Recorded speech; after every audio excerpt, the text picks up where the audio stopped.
નમસ્કાર વિદ્યાર્થી મિત્રો, ગયા પીરિયડની અંદર આપણે 15 ખાતાના નામ અને તેનો સમાવેશ ખાતાના કયા પ્રકારની અંદર થાય અને એની સમજૂતી વિશે આપણે જાણકારી મેળવી હતી.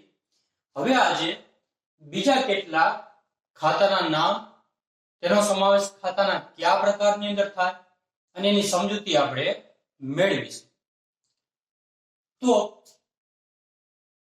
પહેલું છે જાહેરાતમાં આપેલ માલનું ખાતું. જાહેરાતમાં આપેલ માલનું ખાતું, તો તેનો સમાવેશ થશે માલ મિલકત પ્રકારના ખાતાની અંદર. શા માટે? તો કે ધંધામાંથી માલ જાય છે, આપણે જાહેરાત આપવા માટે માલ આપીએ, જાહેરાત આપવા માટે માલ આપીએ તો આપણા ધંધામાંથી માલ જાય છે, એટલા માટે એને કયા પ્રકારના ખાતામાં સમાવેશ થશે એનો? તો કે માલ મિલકત ના ખાતાની અંદર. ત્યારબાદ મળેલ ડિવિડન્ડ નું ખાતું. મળેલ ડિવિડન્ડ, મળેલ શબ્દ વાપરો એટલે આપણી શું થઈ જાય? આવક. એટલે મળેલ ડિવિડન્ડ એ ધંધાની શું ગણાય? આવક છે. અને આવક હોય એટલે એનો સમાવેશ કયા પ્રકારના ખાતામાં થાય? તો કે ઉપજ ખર્ચ પ્રકારના. હવે તમને ડિવિડન્ડ એટલે શું તે ખ્યાલ નહીં હોય તો હું તમને ટૂંકમાં સમજાવું. ડિવિડન્ડ એટલે કંપની હોય, તે કંપની વર્ષ દરમિયાન પોતે કામગીરી કરે અને કામગીરી કરવાને અંતે વર્ષની અંતે એને નફો થાય. કંપનીને શું થાય? નફો થાય. હવે આ જે નફો હોય ને તે કંપની પોતાના શેર હોલ્ડરો એટલે કંપનીના શેર જેમને ખરીદ્યા હોય તે વ્યક્તિને કંપનીના શેર હોલ્ડર કહેવાય. તે શેર હોલ્ડર વચ્ચે આ નફો કંપની શું કરે? વેચી દે. કંપની શું કરે? આ નફાને વેચી દે. તો કંપની જે પોતાનો નફો આવી રીતના વેચે એને કહેવાય ડિવિડન્ડ. એટલે ડિવિડન્ડ એટલે એક રીતે કંપનીનો નફો. તો આપણા ધંધાએ કોઈ પણ કંપનીના શેર ખરીદ્યા છે. હમણાં જ આવ્યું હતું આપણે ગયા પીરિયડની અંદર કે રિલાયન્સ ના શેર નું ખાતું. આપણા ધંધાએ રિલાયન્સ કંપનીના શેર લીધા છે તો રિલાયન્સ કંપની પછી શેર ઉપર શું આપશે? ડિવિડન્ડ. નફા સ્વરૂપે ડિવિડન્ડ આપશે. એટલે આપણી શું થઈ જાય? આવક થઈ જાય. આવક એટલે ઉપજ ખર્ચ પ્રકારના ખાતામાં એનો સમાવેશ થાય. ત્યારબાદનો છે કે મળેલ કમિશન નું ખાતું. તો હમણાં જ આપણે સમજાયું કે મળેલ શબ્દ હોય એટલે આપણા ધંધાની શું થઈ જાય? આવક થઈ જાય. અને આવક હોય એટલે એનો સમાવેશ કયા પ્રકારમાં થશે? તો કે ઉપજ ખર્ચ પ્રકારના ખાતામાં સમાવેશ થાય. ત્યારબાદનો શબ્દ છે પાઘડી. પાઘડી આપણે પારિભાષિક શબ્દની અંદર સમજાવ્યું કે પાઘડી એટલે શું? તો કે ધંધોર્યો એ સામાન્ય કરતા વધુ નફો કમાવાની જે ક્ષમતા ધરાવે અથવા તો ધંધાની પ્રતિષ્ઠા હોય એનું મૂલ્ય એટલે પાઘડી. તો આ પાઘડી ના ખાતાનો સમાવેશ કયા પ્રકારમાં થશે? તો કે માલ મિલકત પ્રકારમાં. શા માટે? તો કે પાઘડી એ આપણા ધંધાની કાયમી પાછી કેવી અદ્રશ્ય મિલકત છે. પાઘડી આપણા ધંધાની કાયમી અને અદ્રશ્ય મિલકત છે. એટલા માટે એનો સમાવેશ માલ મિલકત પ્રકારના ખાતામાં થાય. ત્યારબાદ આપ્યું છે આપેલ કમિશન નું ખાતું.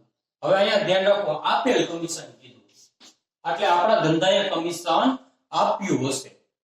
તો આપેલ કમિશન નું ખાતું એ ઉપજ ખર્ચ પ્રકારનું ખાતું ગણાય. શા માટે? તો કે આપેલ કમિશન એ આપણા ધંધાનો શું ગણાશે? ખર્ચ ગણાશે. એટલા માટે આપેલ કમિશન એ ઉપજ ખર્ચ પ્રકારનું ખાતું થશે. ત્યારબાદ આપ્યું છે લેણી હુંડી. લેણી હુંડીનું ખાતું. તો આપણે હુંડી વિશે સમજાવ્યું હતું.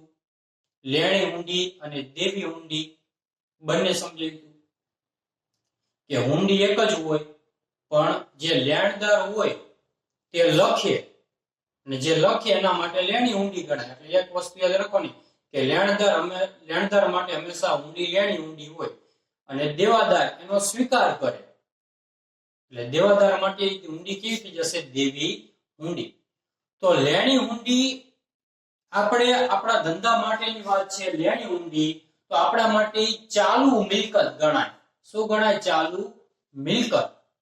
એટલા માટે એનો સમાવેશ થશે માલ મિલકત પ્રકારના ખાતામાં એનો સમાવેશ થશે. ત્યારબાદ આપ્યું સ્ટોકનું ખાતું. તો આની પહેલા આપણે સ્ટેશનરીનો સ્ટોક એવું ખાતાનો પ્રકાર આવ્યો ત્યારે સમજાયું કે સ્ટોક શબ્દ વાપરે, સ્ટોક શબ્દનો ઉલ્લેખ કરે એટલે એ આપણા ધંધાની ચાલુ મિલકત ગણાય. આપણા ધંધાની શું ગણાય? ચાલુ મિલકત. અને ચાલુ મિલકતનો સમાવેશ કયા પ્રકારના ખાતામાં થશે? તો કે માલ મિલકત પ્રકારના ખાતામાં સમાવેશ એનો થશે. ત્યારબાદનો શબ્દ આપ્યો મૂડી ખાતું. તો મૂડી એટલે શું? તો આપણે પારિભાષિક શબ્દની અંદર સમજ મેળવી હતી કે મૂડી એટલે ધંધાનો માલિક. મૂડી એટલે ધંધાનો માલિક. ધંધાની અંદર જે માલ મિલકત કે રોકડ લાવે તેને આપણે શું કહીએ છીએ? મૂડી. તો મૂડી એ વ્યક્તિ ખાતું ગણાશે. શા માટે? તો કે ધંધાના માલિકે ધંધામાં આપેલ મૂડીની વિગત દર્શાવે. ધંધાનો માલિક હોય એને ધંધાની અંદર જે માલ આપ્યો હોય, મિલકત આપી હોય કે રોકડ આપી હોય એની તમામ વિગત ક્યાં આપણને દર્શાવશે? તો કે મૂડી ખાતાની અંદર આપણને અંદરથી વિગત મળી રહે. ત્યારબાદનું ખાતું છે દેવાદારનું ખાતું. તો દેવાદારનું ખાતું બે પ્રકારના ખાતામાં એનો સમાવેશ કરી શકાય. તમારે એક વ્યક્તિ ખાતું પણ કહેવાય અને બીજું માલ મિલકત પ્રકારનું ખાતું પણ કહેવાય. શા માટે? તો કે માલ મિલકતનું ખાતું એટલા માટે કહેવાય કારણ કે દેવાદાર એ આપણા ધંધાની ચાલુ મિલકત છે. દેવાદારી આપણા ધંધાની શું ગણાય? ચાલુ મિલકત. એટલા માટે તેને માલ મિલકત પ્રકારનું ખાતું ગણાય.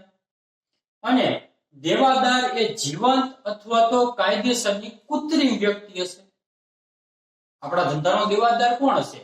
કા જીવંત વ્યક્તિ હશે અથવા તો કાયદેસરની કૃત્રિમ વ્યક્તિ હશે કે જેને આપણા ધંધા પાસેથી ઉધાર માલ ખરીદ્યો હશે. તો એક વ્યક્તિ ખાતું પણ કહી શકાય.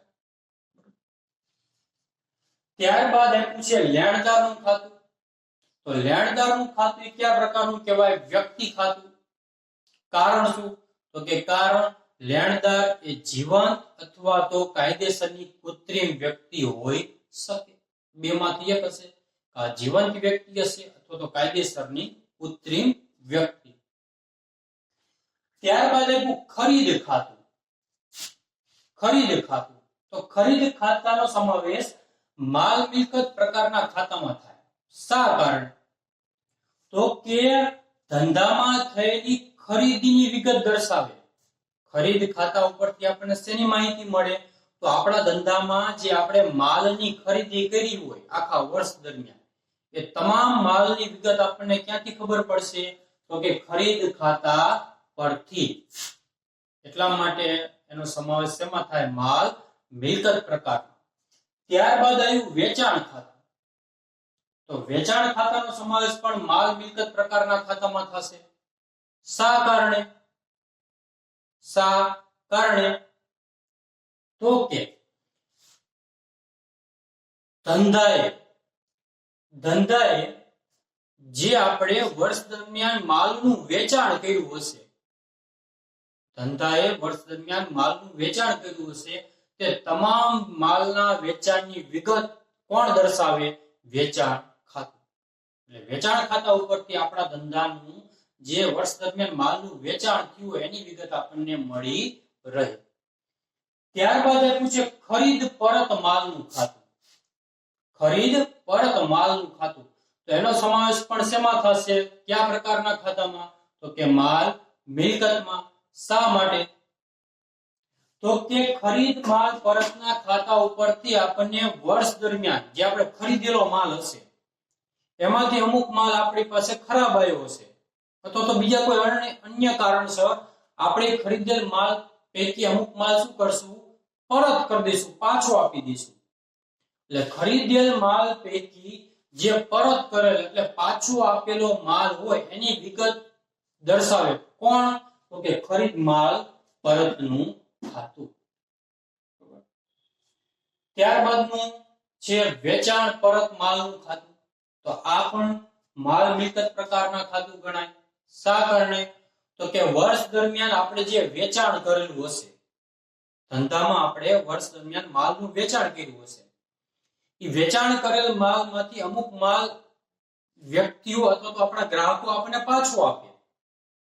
એ કોઈ પણ કારણસર હોય, કોઈ પણ કારણ હોય પાછો આપવાનું. માલ ખરાબ હોય અથવા તો બીજા અન્ય કારણસર ગ્રાહક આપણને માલ પરત આપે, આપણે વેચેલો માલ, તો માલ પરત આવે. તો વર્ષ દરમિયાન આપણે વેચાણ કરેલા માલ પૈકી કેટલો માલ પરત આવ્યો એની વિગત આપણને ક્યાંથી મળશે?